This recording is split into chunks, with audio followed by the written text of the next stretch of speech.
கர்த்தருக்குள் பிரியமானவர்களே, இன்றைக்கும் நம்மளுடைய தேவ செய்தி கேட்கறதுக்கு முன்னாடி ஒரு பாடலை நம்ம கேட்டுட்டு நம்ம தேவ செய்திக்குள்ளே போகலாம். காக்கும் கரங்கள் உண்டனக்கு காத்திடுவார் கிருபையாலே. காக்கும் கரங்கள் உண்டனக்கு காத்திடுவார் கிருபையாலே. அல்லேலூயா பாடி பாடி அலைகளை நான் தாண்டிடுவேன். அல்லேலூயா பாடி பாடி அலைகளை நான் தாண்டிடுவேன்.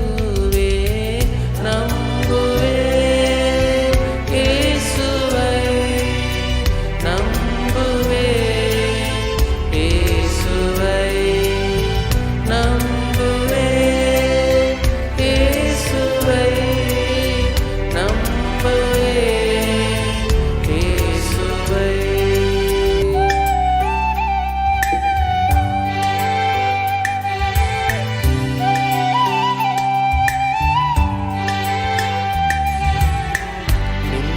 நிந்தனைகள் போராட்டம் வந்தும் நீதியின் தேவன் தாங்கினாரே.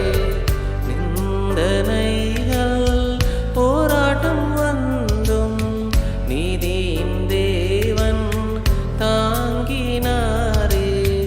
நேசத்தோடி என்மேல் பறக்க நேசருக்காய் ஜீவித்திடுவேன்.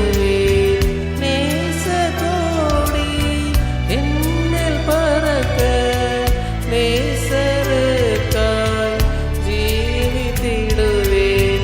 நம்புவேன் இயேசுவை, நம்புவேன் இயேசுவை, நம்புவேன் இயேசுவை, நம்புவேன் இயேசுவை.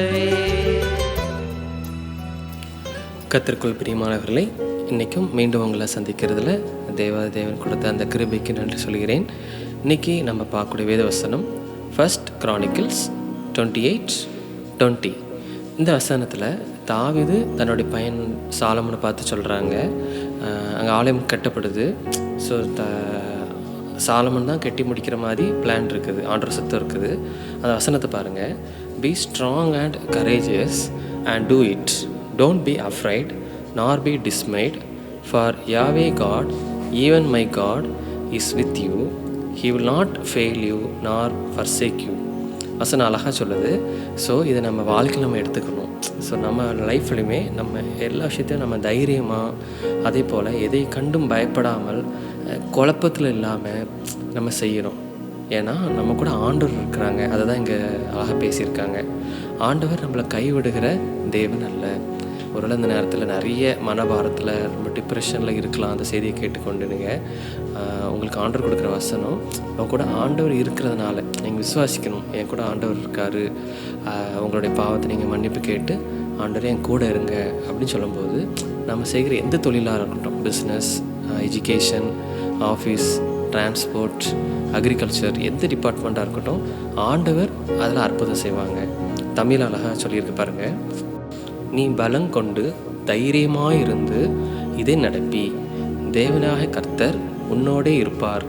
அவர் உன்னை விட்டு விலக மாட்டார், உன்னை கைவிடவும் மாட்டார். ஸோ நம்ம இதெல்லாம் செய்யணும்னா ஆண்டவர் நம்மகிட்ட கொடுக்குற ஒரே கட்டளை என்ன அப்படின்னா, அவங்களுடைய கற்பனையை கை கொள்வது. ஸோ ஆண்டருக்கு நம்ம பயந்து நம்ம பாவத்தை ஃபுல்லாக மன்னிப்பு கேட்டு நம்ம அந்த வசனத்தை நம்ம ஏற்றுக்கொள்ளும்போது ஆண்டவர் அற்புதம் செய்ய வல்லவராக இருக்காங்க. ஒரு எந்த வித பிரச்சனையாக இருந்தாலும் சரி, ஒரு தற்கொலை எண்ணங்களோ, இல்லை டிப்ரெஷனோ, இல்லை ஃபேமிலி ப்ராப்ளமோ, கடன் பாரங்களோ, எதுவாக இருக்கட்டும் இந்த வசனத்தை நீங்கள் வச்சு ஜோமுனுங்க. கண்டிப்பாக ஆண்டவர் உங்களுக்கு அற்புதத்தையும் அடையாளத்தையும் காண செய்வாங்க. அதே போல் நிறைய பேர் இப்போ இந்த காலகட்டத்தில் நிறைய கன்ஸ்ட்ரக்ஷன், ஆலய கோபுரம், ஆலயம் கட்டுறதுக்கு நிறைய பேர் முயற்சி எடுப்பாங்க. ஒருவேளை அவங்க தகுதியை தாண்டி இருக்கும். அதோட செலவினங்கள் பல லட்சங்கள் இருக்கலாம். ஆனால் இருப்பு கம்மியாக தான் இருக்கலாம். ஆனால் ஆண்டவர் அவங்களுக்கு இந்த வார்த்தை மூலமாக சொல்கிற விஷயம் என்னென்னா, நம்ம வந்து தைரியமாக நம்ம காரியத்தை நடத்தணும். விசுவாசமே உலகத்தை ஜெயிக்கிற ஜெயம். எப்படி ஆபிரகாம் விசுவாசானோ தன்னுடைய ஒரே பேரான பையனை பலியிட போகிறான். அப்போ அவனுக்கு ஒரு ஹோப் இருக்குது. ஸோ அதே போல் நாமளும் நம்பிக்கையோடு இருக்கணும். நம்ம விசுவாசத்தோட நம்பிக்கையாக நம்ம காரியத்தை செய்யும்போது ஆண்டவர் நம்மளுக்கு எல்லா விதமான ஆசீர்வாதங்களை பொழிய வல்லவராக இருக்காங்க. எங்கள் வாழ்க்கையிலும் சரி, ஆண்டவர் அற்புதமாக அடையாளமாக இந்த நேரம் எங்களை காத்து கண்மணி போல் நடத்துகிறாங்க. அதே போல் அற்புதமாக இருக்கும். நாங்கள் விசுவாசத்தில் நாங்கள் டெய்லி வளர்ந்து கொண்டிருக்கிறதுக்கு ஆண்டவர் எங்களுக்கு கிருபை செய்கிறாங்க. நாங்கள் விசுவாசத்தோடு தான் எல்லாம் செய்கிறோம். அதனால் ஆண்டவர் எங்களை ஆசீர்வதிக்க போல் உங்களையும் ஆசீர்வதிக்க ஆண்டவர் வல்லவராக இருக்காங்க. நம்ம ஜெபிப்போம். அன்புள்ள ஆண்டவர், இந்த வேலைக்காக நன்றி அப்பா. இன்றைக்கும் ஆண்டவர் எத்தனை பேர் எவ்வளோ மனபாரத்தோடு எவ்வளவு கஷ்டத்தோடு இந்த செய்தி கேட்பாங்கன்னு எங்களுக்கு தெரியாதுப்பா. ஆனால் உங்களுக்கு தெரியும். நீங்கள் உள்ளந்தெரியங்களை அறிகிற கர்த்தர்ப்பா. இந்த வேலையில் நீங்கள் மனம் இருங்கப்பா.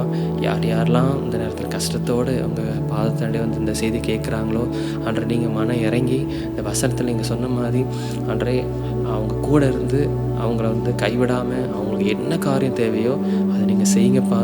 ஒருவேளை அவங்க பாவம் செஞ்சுருந்தா அவங்க பாவத்தை மன்னிங்கப்பா. அவங்க குற்றங்கள் தப்புக்கள் சேர்ந்து அவங்க தப்புக்களை மன்னிங்கப்பா. அவங்க பிள்ளையாக ஏற்று அவங்களுக்கு அற்புதத்தை கட்டளையிடுங்கப்பா.